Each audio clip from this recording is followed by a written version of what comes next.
Sungguh-sungguh Allah sangat ridho ketika seorang hamba itu makan. Makan ketika sesuap nasi dia muji Allah, ketika minum seteguk nasi dia muji Allah. Itu kalau orang diridhoni Allah itu wali betul.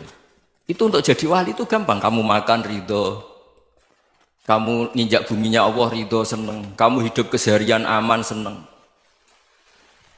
Nah ini supaya sampean kita semua ngaji betapa panduan Rasulullah untuk menggapai ridho Allah itu banyak yang keseharian sekali. Saking kesehariannya banyak dalam hadis dan itu sahih. Nabi menyebut hal-hal yang keseharian. Hatta ma tas'alu fi imra'atika, kamu punya uang kemudian istri kamu bisa makan itu ibadah. Bahkan sebagian ibadah itu dicontohkan Nabi yang akhirnya diprotes sahabat. Yaitu wa fi buti ahadikum sedekah, kamu menggauli istri kamu itu ya sedekah. Sampai sahabat bilang yang benar ya Rasulullah. Ayati ahaduna syahwatahu wa huwa lahu ajrun. Masa urusan biologis, urusan syahwat kemudian dia dapat pahala.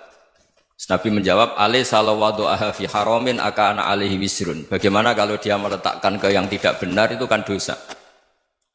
Nah, hal-hal seperti ini yang saya ingin teman-teman semua. Saya juga agak ingin ngaji demi Anda juga agak ingin. Itu dosa sekali ngaji kok pesanan kelompok tertentu itu enggak boleh. Islam itu untuk semua. Jadi ya cuma karena di depan saya jenengan ya seakan-akan jenengan korbannya. Itu ada ilmunya dalam usul fikih itu. Jadi orang itu harus ngaji usul fikih. Nama yang disebut, mungkin Mas Sufyan masih ingat zaman ngaji usul fikih. Nama yang disebut itu tidak jaminan sebagai prioritas perintah.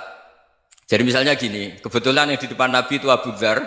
Nabi ya bilang, ya Abu Dzarin ini uhibbuka misalnya, atau ya Mu'ad ini uhibbuka, atau ya Abu Hurairah ini uhibbuka misalnya.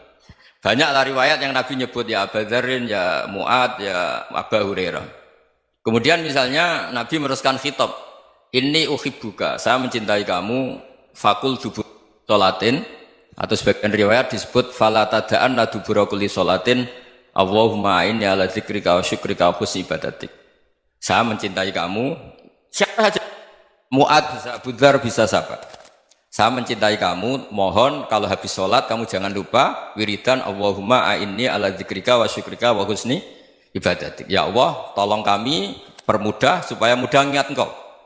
Anda tidak bisa mentang-mentang, wong nama saya Parmin, nama saya Purnomo, itu yang diperintahkan Mu'ad misalnya. Jadi yang disebut satu, tapi khitab itu untuk siapa saja. Saya teruskan.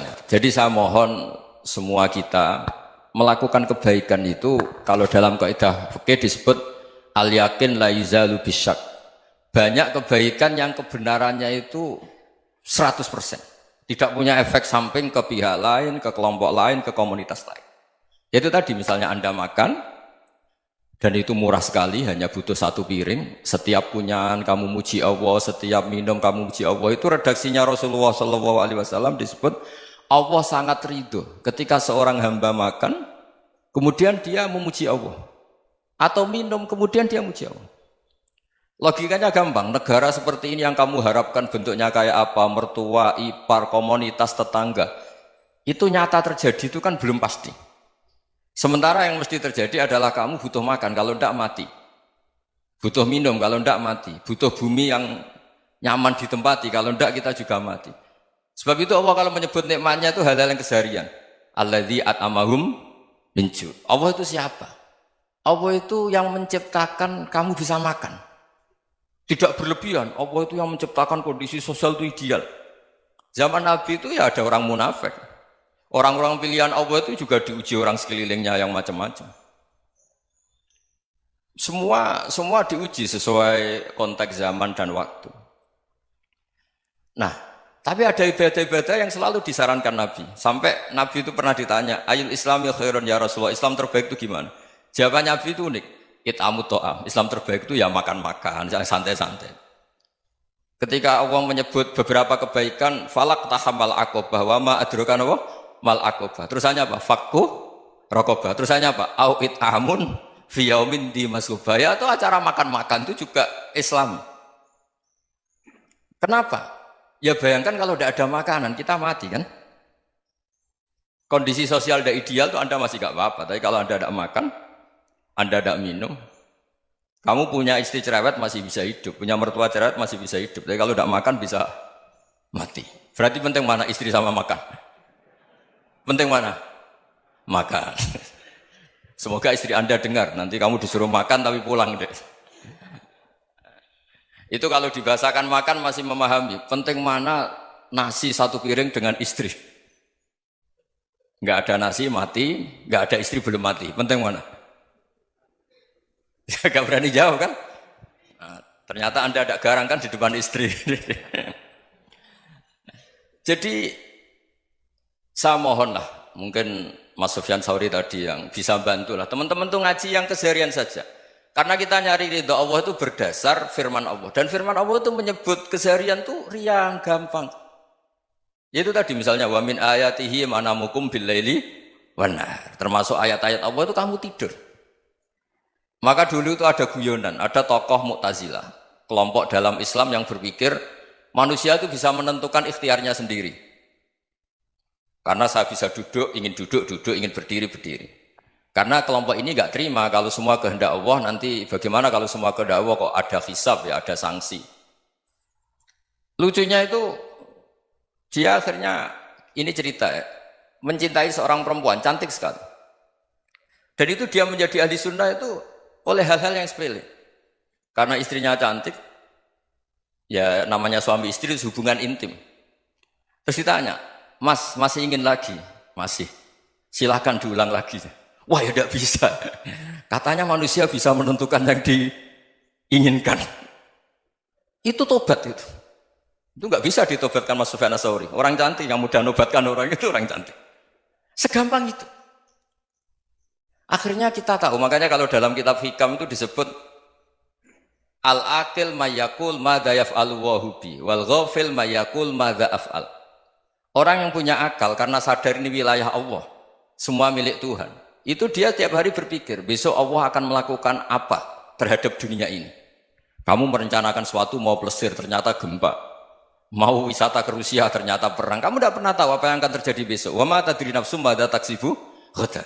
Tapi anda semua kita ini sering punya jadwal permanen. Makanya saya kalau diundang siapa saja, sana takdir. Yang jelas Gus ini acara penting. Ya masih acara penting nak pangeran ngersakno piye? Kok ape dadi pangeran? Kamu kok mau jadi Tuhan? Itu kadang ya kiai. Penting Gus acara ini jenengan harus memastikan bisa. Loh kamu itu yang ngajarin tauhid, sesuatu itu biadillah kok bilang-bilang apa pasti. Kalau maksa terus tak tobatkan loh kamu kata saya itu.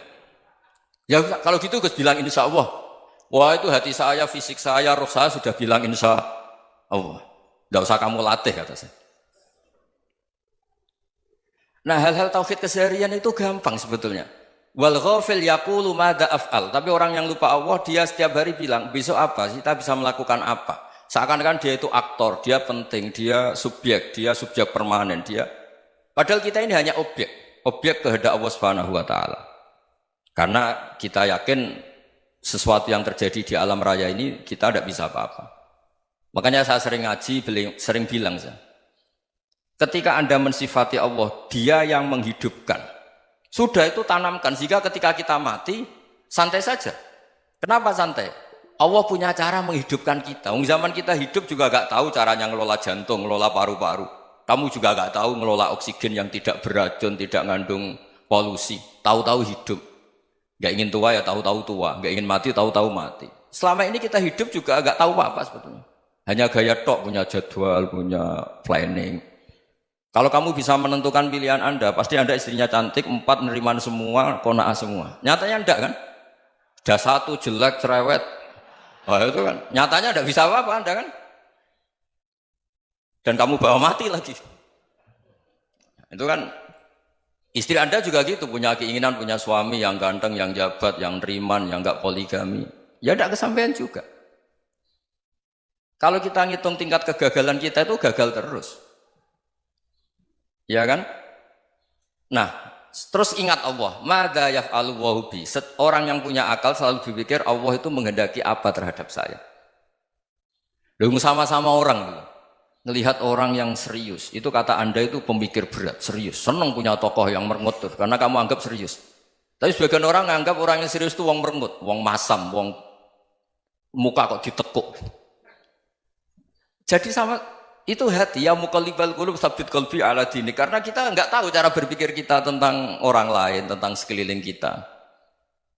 Misalnya kita orang baik yang jenis ngrumat fakir miskin. Ada orang bangun masjid mewah itu janggal. Apa artinya masjid mewah kalau banyak orang kelaparan? Tapi kalau yang jenis pendidikan apa artinya masjid mewah kalau tidak bisa ngaji? Nanti yang jenis infrastruktur apa artinya ini kalau semuanya punya sudut pandang yang berbeda-beda. Dan Islam mengapresiasi semua kebaikan. Tapi katakan semua kebaikan itu adalah kehendak Allah Subhanahu wa taala. Karena apapun baik Anda itu pakai fasilitas yang diberikan oleh Allah Subhanahu wa taala. Sehingga ini yang disebut qulillah tsumma darhum fi khawdihim yal'abun. Ya kembali tadi ke tema-tema bahwa keseharian Anda ini sudah Islami.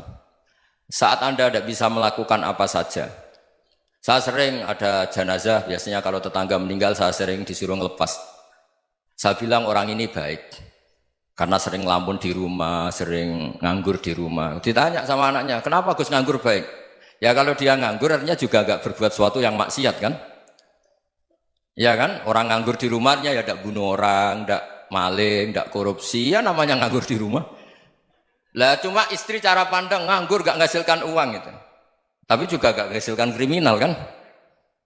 Jadi sebenarnya Islam itu makanya kalau sampai ngaji usul fikih itu ada kitab usul fikih namanya Lubul Usul, itu terkenal sekali di pesantren itu. Itu kalau ngapresiasi keseharian itu luar biasa. Izma min mubahin illa wa yatahaqqaqu bihi tarku haramimma. Karena keseharian yang mubah saat Anda lakukan itu ada kehebatan yang luar biasa, yaitu meninggalkan haram. Makanya dulu banyak orang-orang alim ketemu temannya itu guyon sampai semalaman. Itu biasanya yang semangat Islam itu kiai kok tidak tahajud, kiai kok tidak witir. Orang yang sedang mapan uangnya banyak, malam itu tidak kelayaban itu sudah luar biasa. Melawan nafsu supaya tidak maksiat itu sudah luar biasa. Supaya lupa guyon sama temannya semalaman sampai subuh. Gejlok-gejlokan ngenang zaman miskin, zaman kuliah nggak jelas, zaman apa.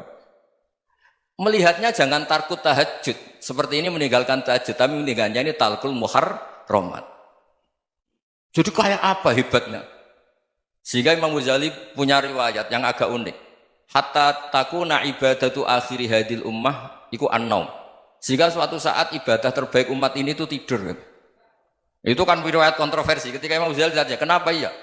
Kenapa kamu mulai keluar dari rumah itu sudah banyak maksiat? Melihat perempuan yang enggak mahram, melihat fenomena.